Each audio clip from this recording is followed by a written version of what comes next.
শিক্ষার্থী বন্ধুরা, টাকার বৃষ্টি হতে যাচ্ছে সুখবর। উপভিত্তিক টাকা প্রদান শুরু করছে প্রধানমন্ত্রী শিক্ষা সহায়তা ট্রাস্টকে। কোন শিক্ষার্থী, কোন শ্রেণীর শিক্ষার্থী কত টাকা পাবে এই ভিডিওতে আমরা আলোচনা করব। এবং সাবধান, এই উপবৃত্তিকে কেন্দ্র করে বিশাল প্রতারণা হয় সেটা দেখে সাবধান থাকতে হবে। আজকের ভিডিওটা অনেক গুরুত্বপূর্ণ। কে কত টাকা পাবে, উপবৃত্তির টাকা কারা কারা পাবে, কারণ নর্মালি অনেকে কিন্তু উপবৃত্তি টাকা এভাবে দিবে না, তাদেরকে সামনে দিবে, সেটা কার এবং এখানে কারা কারা পাবে পুরো বিষয়টা আমরা এক্সপ্লেইন করছি। আগে একটা প্রতারণা বিষয় আমি ছোট্ট করে বলে রাখতে চাই। উপবৃত্তি টাকা শিক্ষা মন্ত্রণালয় প্রধানমন্ত্রী শিক্ষা সহায়তা ট্রাস্ট বা সরকার পাঠাইলে সরাসরি মোবাইল ব্যাংক অ্যাকাউন্টে টাকা ঢুকবে। কেউ কল দিবে না, কল দিয়ে বলবে আপনার পিন নাম্বার বলেন, আপনি টাকা পাইছেন কিনা, আপনি যোগাযোগ করেন। এই ধরনের যে প্রতারণা, এগুলো জাস্ট স্ক্যাম, বুঝতেছ? আশা করি শিক্ষক, শিক্ষার্থীরা, অভিভাবকরা এ ব্যাপারটা বুঝেন, সচেতন করলাম। তারপরও কেউ ফোন দিবে না, কেউ পিন নাম্বার চাইবে না, কেউ কোনো প্রকার উল্টাপাল্টা, জাস্ট টাকা পাঠাইবে। আপনি উঠাইয়ে আপনি ব্যবহার করতে পারবেন। নোটিশ নিয়ে আবার কথা বলি যে কত টাকা প্রদান করা হবে, কিভাবে, কি টাকা প্রদান করবে। টাকা প্রদান করবে সরাসরি অ্যাকাউন্টে, এক্সট্রা কোনো টিচারের মাধ্যমে টাকা যাবে না, এই একটা ব্যাপার। আর এখানে যদি আমরা একটু আলোচনা করি যে কারা কারা টাকা পাবে সেটা একটু বলি।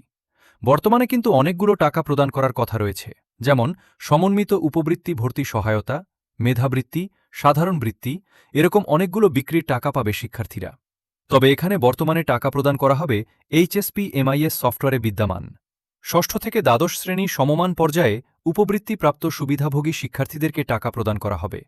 এবং এখানে টাকা প্রদান করবে টোটাল 1 বছরের, যেখানে গত বছর 2025 সালের জুলাই থেকে ডিসেম্বর 6 মাস আর চলতি বছরে জানুয়ারি থেকে জুন পর্যন্ত এই 6 মাস, টোটাল 12 মাসের টাকা শিক্ষার্থীরা এখানে পাবে।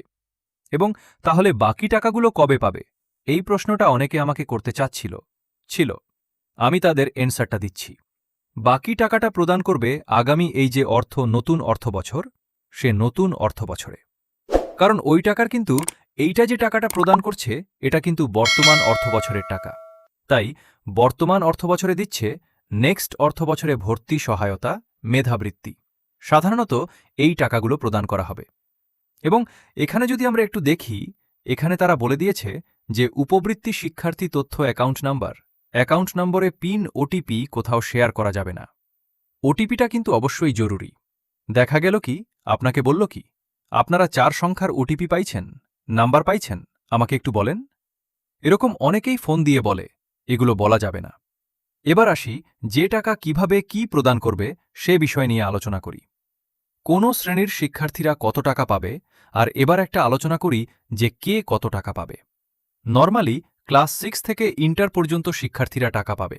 তো এবার যদি আমরা দেখি কে কত টাকা পাবে, মূলত এখানে ষষ্ঠ শ্রেণীর শিক্ষার্থীরা 2400, সপ্তম শ্রেণীর শিক্ষার্থীরা 2400, অষ্টম শ্রেণীর শিক্ষার্থীরা পাবে 3000 টাকা, নবম শ্রেণীর শিক্ষার্থীরা পাবে 3600 টাকা, দশম শ্রেণীর শিক্ষার্থীরা পাবে 3600 টাকা, একাদশ শ্রেণীর শিক্ষার্থীরা 4800 টাকা। তবে এখানে একাদশ শ্রেণীর শিক্ষার্থীদেরকে একটুই টাকা প্রদান করবে, পোশাক বা এরকম কিছু বাবদ আরও 1000 টাকার মতো প্রদান করার কথা রয়েছে। টোটাল 5800 টাকা করে পাবা। এই যে টাকার যে পরিমাণ, সেটা এখন আর কি বলবো। আশা করি শিক্ষার্থীরা বুঝেছে যে এবং টাকার বৃষ্টি হতে চলেছে সকলের জন্য। শুভকামনা রইল, টাকাটা সঠিক জায়গায় খরচ কইরো, সকলে অনেক অনেক ভালো থাকবে। আল্লাহ হাফেজ।